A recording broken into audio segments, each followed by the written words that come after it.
Welcome back everyone to my channel. This is the PYP Traveler, and today we're going to be analyzing one of the most important things we discussed in the previous video, which is about the key concepts. So basically the key concepts are the foundation of conceptual learning and teaching. We have 7 key concepts in the enhanced PYP, and those are form, function, causation, connection, change, perspective, and responsibility. So every single of those concepts are used in the classroom as images of something. So the key concepts can be used to not only to describe an idea or something that you are inquiring inside your lessons, but also to lead students to knowledge, to discover things. We're going to be demonstrating an example of how conceptual teaching can start, can develop, can evolve, and lead to something totally different from what it started.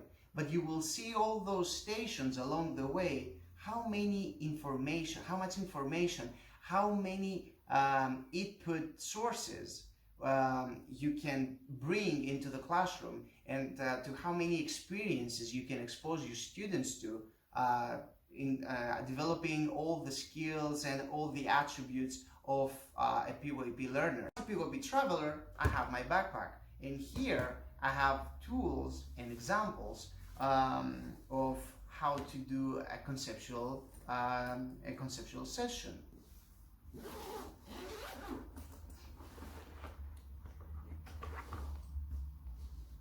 So let's see. First of all, when someone says this, we'll ask, what is this? So that question refers back to the first key concept, the key concept of form.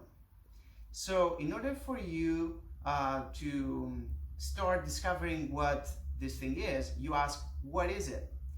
So this is a screwdriver, right? After you find out what this is, you're wondering, how does it work? How does it work? Okay, so I can see it, I can describe it. So this is the form, right? I can describe it. So it's, it's long, it's metal, it's plastic. You describe it, and you know the word. This is a screwdriver. You know the term. But how does it work? So you're trying to test it. You will test it. Let's see how you will test it now. So you have a screw. We have the screwdriver, and it works by screwing tightening the screw, right? So you can find the screw on the floor, you can find the screw in the furniture, you can find the screw everywhere. So you use the screwdriver to twist the nail, to twist the screw inside any machine or any object that has screws. So we have covered 2 key concepts so far. But then you will think of connection. How can this screwdriver be connected to machines? Well, an obvious example is that you use it to screw screws inside machines. Well, yes. Another connection that you can make is that you have a tool in your hands, and if you have this tool in your hands, you can build a machine. Okay, so you have another connection there. And then you can have causation. Why does it work this way? Why do people have screwdrivers? So the reason why we have it is obvious, because you need to build furniture, you need to build machines, you need to build cars. So that's why people invented screwdrivers, to promote technology, to advance technology, to enhance their lives by developing infrastructure. We have change. So for example, how did screwdrivers change through the years? So is that the only form of screwdrivers that exist? Of course not. because we also have electronic screwdrivers. So we used to have the old ones, but as the time passed and the decades passed and then the technology advanced, people invented electronic screwdrivers. So they made their life easier. They made the products and the results much more efficient, and it's easier for even the weak people to actually manage and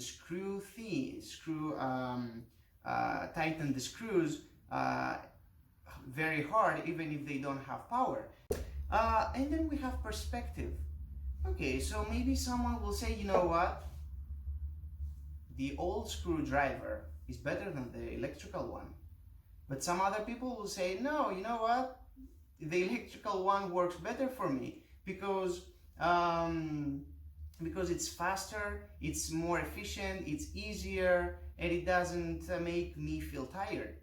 But someone who is very experienced will say, but you know what? This can break very easily, and if the battery dies, then you cannot work, and people who are workers and their life and their income depends on this will have troubles in their work. Whereas if you have the regular one, you can control the work as you want. It's a manual tool. You can do it whatever you like. It's up to you. And another key concept is responsibility. So responsibility, of course, comes to the individual. So, for example, when I use any of those screwdrivers, I should be very responsible to not hurt myself, to not hurt others, even to be responsible towards what I'm building. If you try to build a furniture and you're not careful enough, you may destroy it, you may scratch it with the screw. So you have to be responsible. You have also to be responsible when you're using an electric device, so that water will not come into it, except of course if it's waterproof.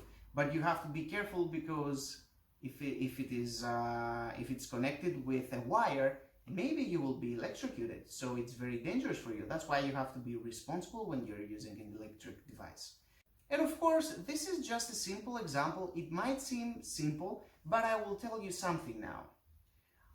Along the way of the key concepts, when you're introducing the key concepts, you can explore various areas of information. For example, change concept. You can explore time.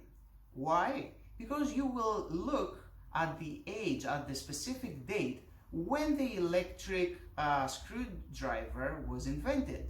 So for example, I'm not sure, but if it was invented in the 1960s, so you can, in the 1967, for example, you can look up the major events that took place on Earth in 1967.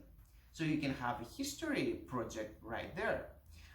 You can also find out most of the major inventions that people did by using screwdrivers, even if it's an electric one or if it is just a regular old one.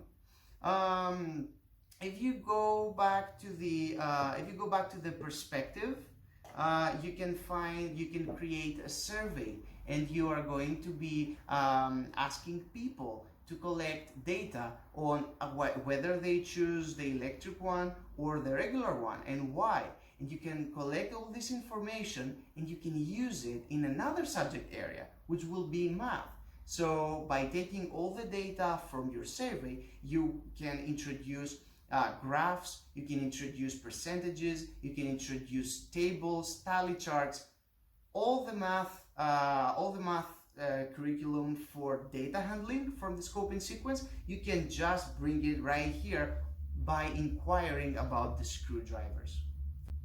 And you can make so many connections for every single key concept, as you can manipulate it as much as you like, but of course you have to put the students into the game, because yes, you are the teacher, you will plan, of course, but then you have to consider a very important part of the inquiry, which is students' agency. This is something more complicated. We're going to be discussing about this in a later video, but you have to bring it into your mind when you are planning that whatever you do, you have to consider students' prior experiences, capabilities, interests, readiness, and profiles, because all this information is vital for your students' contribution to the inquiry.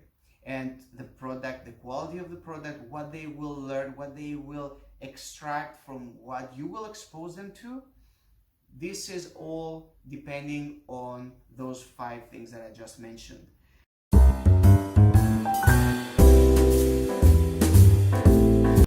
That was it, guys.